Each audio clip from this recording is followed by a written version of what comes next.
Grenoble était tombé à Lyon dans son derby Rhône-Alpes. Grenoble était tombé ici même face aux Girondins de Bordeaux. Réussira-t-elle à battre l'Olympique de Marseille pour enfin vaincre une des équipes présentes en Ligue des Champions? Réponse dans 90 minutes avec le coup d'envoi donné à l'instant même par les Grenoblois.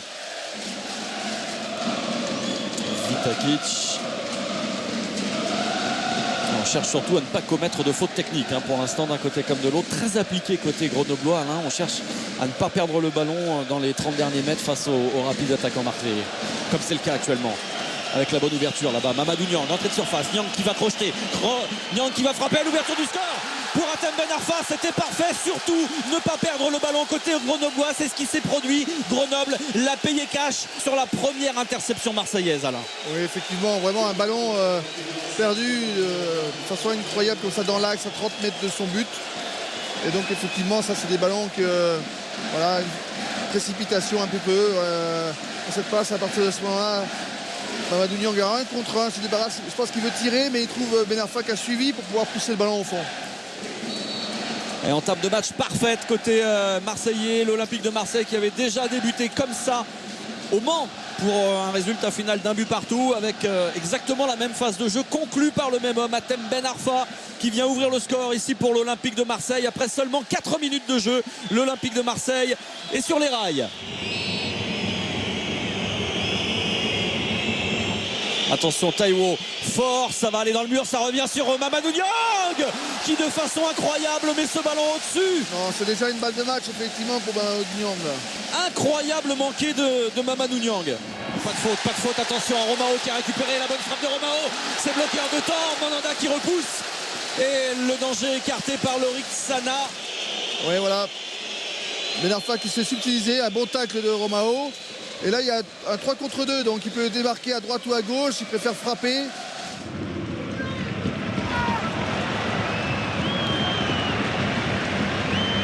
Et attention à ce coup à jouer pour l'Olympique de Marseille. Baki connaît le tacle parfait. Il est signé Maxence Flachez. Baki connaît est au sol et Grenoble part en contre. Oui, très bonne détermination du défenseur Flachez qui a été sortir ce ballon dans les pieds de Bakary Koné. C'était pas simple parce qu'il va très vite. Jean-Gégé, Romao. Et on tente de passer au-dessus. Attention, il n'est pas en jeu. Fegouli face à Mandanda. Le poteau. Oh, ça va sortir. Quelle occasion énorme pour Sofiane Fegouli qui partait d'une mésentente encore dans la défense marseillaise, Alain. Oui, il y a eu un très bon ballon. Je crois que c'est à court voilà, qui arrive à dévier, à prendre l'ascendant un petit peu sur Hilton qui dévie ce ballon. Et là, il y a un peu de précipitation dans la finition parce qu'il peut tout faire face au 1 contre 1. Le ballon est en train de bomber un peu, il n'est pas facile parce que le ballon n'est pas vraiment au sol, donc là il rebondit. Et comme le ballon il rebondit un petit peu, c'est difficile d'assurer un plat du pied dans le petit filet. Et Eric Guéret a modifié son dispositif. Il s'est rendu compte du danger qu'il y avait sur les couloirs. Il joue maintenant avec Cherou Mbami devant la défense. Ziani qui vient jouer un peu un rôle de meneur axial. Et Ben Arfa Koné étant chargé de bloquer les couloirs un petit peu. Attention à ce ballon, Koné, le deuxième but pour l'Olympique de Marseille sur cette énorme erreur d'appréciation du défenseur grenoblois. Marseille qui exploite ce contre à merveille, Marseille qui était dominé, Marseille qui souffrait et Marseille qui réussit néanmoins à faire le break grâce à Baki Koné. Oui, c'est la qualité des bonnes équipes justement de convertir des occasions. Et même lorsqu'ils étaient bousculés, c'est vrai que là il y a un centre un petit peu et le défenseur en fin de compte qui se précipite pour prendre le ballon. C'est malheureusement le terrain est un peu dur et malheureusement Maxence Flachez est lobé par ce ballon et Grégory Vermet ne peut absolument pas intervenir parce que là il a fusillé à bout portant. Un enchaînement technique intéressant de Baki Koné, un contrôle poitrine, reprise de volée, un enchaînement parfait devant le but.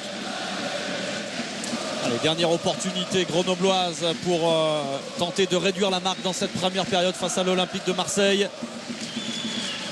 Fegouli qui aura du mal à se retourner, bien joué avec Regragui dans la surface, la remise pour Romao et la parade magnifique de Steve Mandanda. Très très belle combinaison sur la touche qui a permis justement sur un centre avec une déviation astucieuse de Moreira.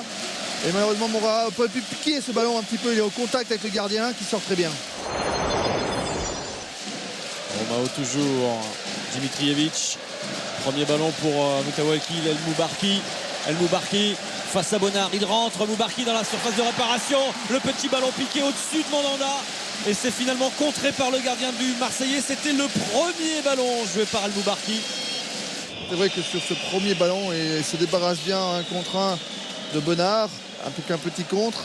Le ballon passe un peu loin et Mandanda a bien anticipé.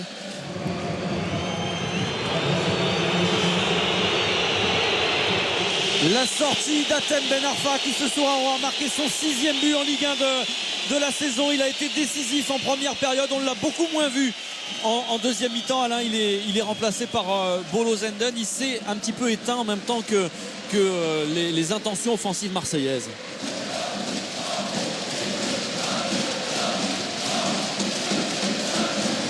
Oh, c'est bien joué avec Samassa qui a décalé Cherou qui aura Zenden à gauche, qui va attendre Cherou, la frappe de Cherou et le 3e but de l'Olympique de Marseille. Benoît Cherou qui fait parler la poudre avec beaucoup de calme, de lucidité, de sang-froid et de classe.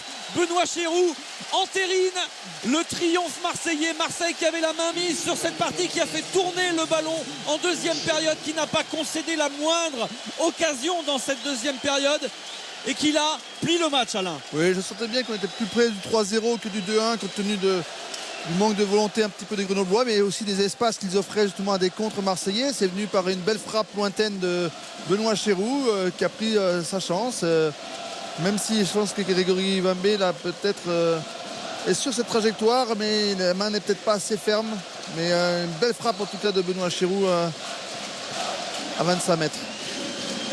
Marseille qui avec beaucoup de maîtrise et de maturité remporte cette victoire presque trop facilement d'un match qu'ils auront entamé de la meilleure des manières et géré également de manière exemplaire en faisant tourner le ballon presque comme une passe à 10 en seconde période. L'Olympique de Marseille s'impose logiquement ici à Grenoble sur le score de 3-0.